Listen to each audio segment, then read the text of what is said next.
I got a question for you guys. In 2019, the Toronto Raptors had won their first NBA championship. Kawhi Leonard was entering free agency as the best player in the entire world. In the offseason, the three finalists became pretty evident. His choices were A. Return to the Toronto Raptors in an attempt to run it back, B. Leave for the Lakers and form a super team, or C. Create his own legacy and join the Clippers. Kawhi decided to tell the Clippers he'd join, but only if they got Paul George. This was a massive moment in NBA history. My question for you guys, which team did this impact the most? Was it the Raptors? Was it the Clippers? Was it even the Lakers? The correct answer is none of them, because there is one small detail I left out of this story. The Los Angeles Clippers had to give a haul to the OKC Thunder for an at the time MVP candidate in Paul George. The issue is, the haul would include a future MVP, a boatload of first-round picks, and the potential for the next NBA dynasty. Bang! Bang! 6 tops. Chance to send the Thunder home. Lillard, long-range three, and it's good! At the buzzer! Damian Lillard! Are you kidding me?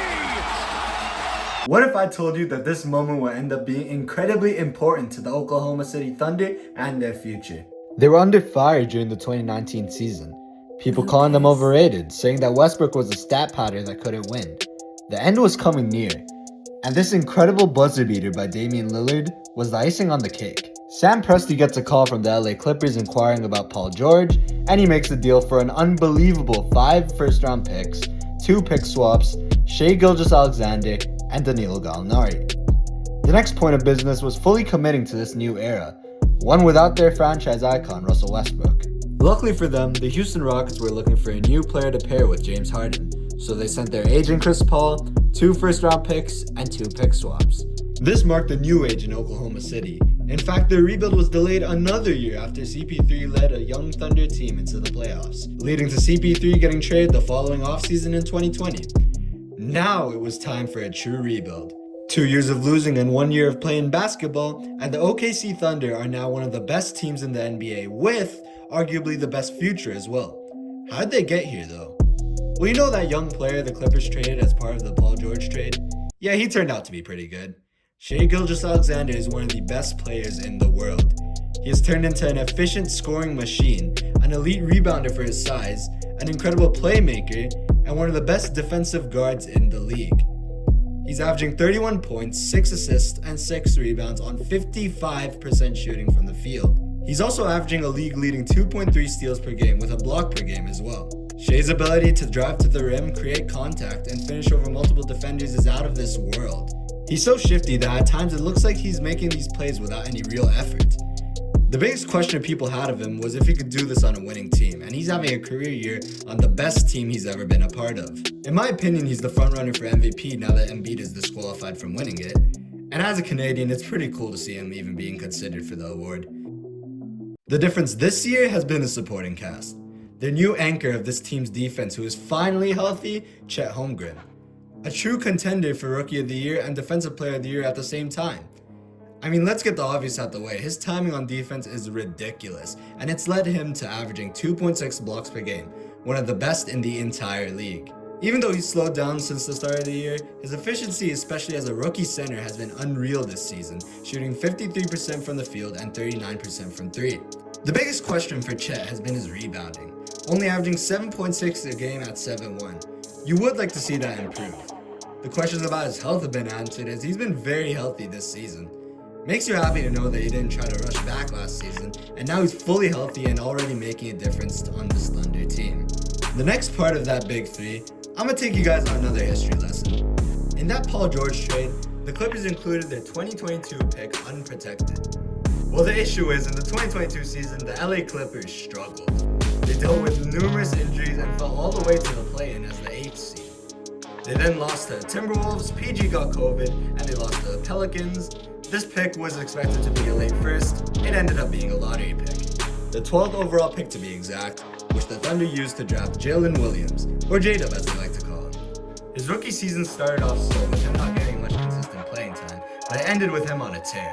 He ended up finishing second in Rookie of the Year voting, only behind Paolo Banchero, who's now an All-Star. If I could describe J-Dub in one word, it would be efficient. Shooting 54% from the field and an insane 45% from 3 on 19 points per game. He's also a good playmaker and a great defender, especially on the perimeter. The efficiency is important, especially being behind Shai, who takes that many shots. This is an incredibly underrated big three in the league, which is crazy to say considering they're first in the West. The question I have for them is if they'll be able to translate this into the playoffs. It's a completely different beast. Will Shai be able to adjust to playoff basketball, which involves a lot more contact and less fouls? Chet and J-Dub are going to have to stay ready to hit some big shots because they're going to be sending doubles and triples at Shai all game long.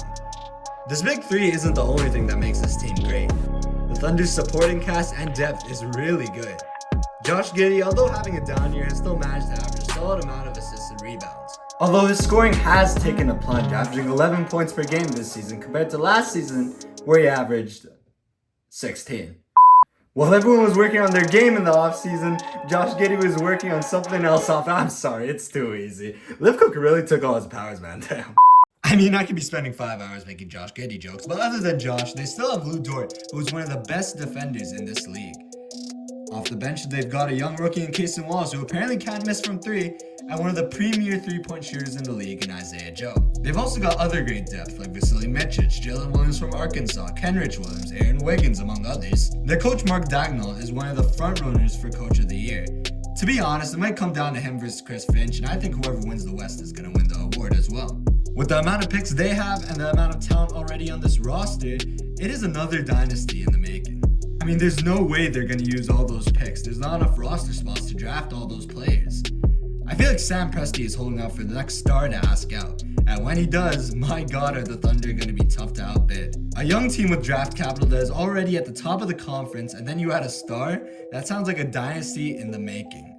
But let's talk about this season. One glaring weakness for the Thunder is their size.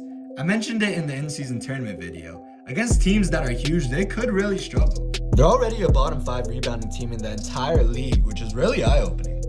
Rebounding is so important, especially come playoff time when every single possession matters, and giving up extra possessions could really hurt them. The rumors circling around the Thunder are that they aren't really going after any big stars this deadline. But if they did, I'd say Lauri Markkanen is the perfect player. A rebounding power forward that can score at will. But I'd say if they were going after a smaller piece, they'd need a player like Andre Drummond. He's a veteran presence for the locker room, an incredible rebounder, and while his defense isn't what it once was, I'm sure it wouldn't hurt the team that much. Plus, this would allow Chet to play more at the 4, which I think is his natural position. The trade deadline is just a couple days away, so we gotta wait and see how the Thunder are gonna upgrade this already stacked roster. But I mean, in reality, Sam Presti will probably just get a first round pick somehow. And there you have it. That was my video on the Oklahoma City Thunder. Let me know what you guys think is their ceiling in the comments below. Leave a like, subscribe, and I'll see you guys in the next video.